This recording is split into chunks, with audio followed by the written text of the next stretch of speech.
अब इन भगवानों की थोड़ी सी सतीथि बताते हैं, इनकी आयु समझाते हैं आपको। ब्रह्मा जी की आयु से आप परिचित है, क्योंकि हमारे भांड जो गुरु थे ये इतनी तरफ बताया करते थे कि ब्रह्मा जी की आयु 100 वर्ष की है।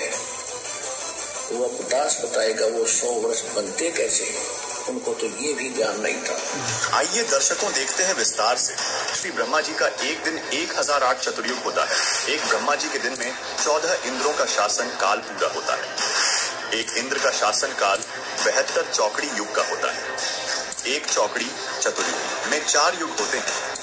सतयुग जो 17,28,000 वर्षों का होता है।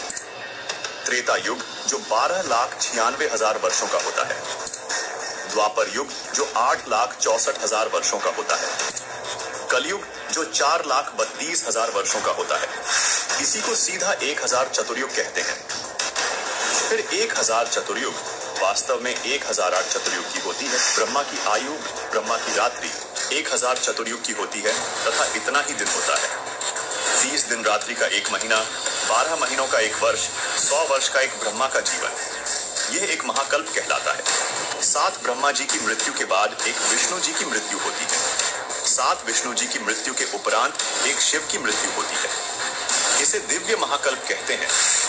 70,000 त्रिलोकीय शिव की मृत्यु के बाद एक ब्रह्मलोकीय शिव अर्थात काल ब्रह्म की मृत्यु पर ब्रह्म के एक युग के बाद होती है। ऐसे 1000 युग का परब्रह्म अक्षर पुरुष का एक दिन तथा इतनी ही रात्रि होती है।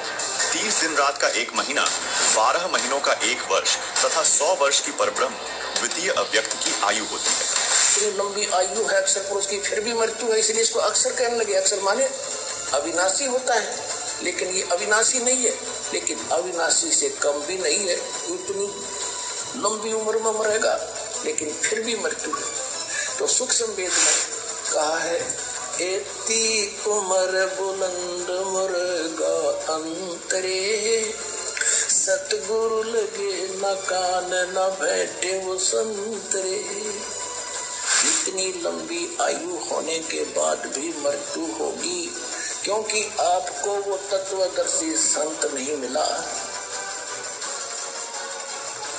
जो गीता अध्याय नंबर 4 के श्लोक नंबर 34 में जिसका वर्णन है। दर्शकों, संत रामपाल जी महाराज ने हिंदू धर्म के पवित्र शास्त्रों से ही ये सिद्ध कर दिया कि ब्रह्मा, विष्णु, महेश सर्वशक्तिमान नहीं है। इनकी भी जन्म मृत्यु होती है और इनकी माता दुर्गा जी और पिता सदाशिव यानी ज्योति निरंजन काल है। ब्रह्मा, विष्णु, महेश भगवान नहीं है। इसके विपरीत आज तक हमारे ये धर्म गुरु तीनों देवों की पूजा पर आरूढ़ किए हुए थे। दर्शकों, इतने सारे प्रमाण देखकर त्रिदेवों की उत्पत्ति का सत्य स्वीकार करने में अब कोई गुंजाइश नहीं रही। लेकिन कुछ भोले भाले लोग सोच सकते हैं कि संत रामपाल जी महाराज तो हिंदू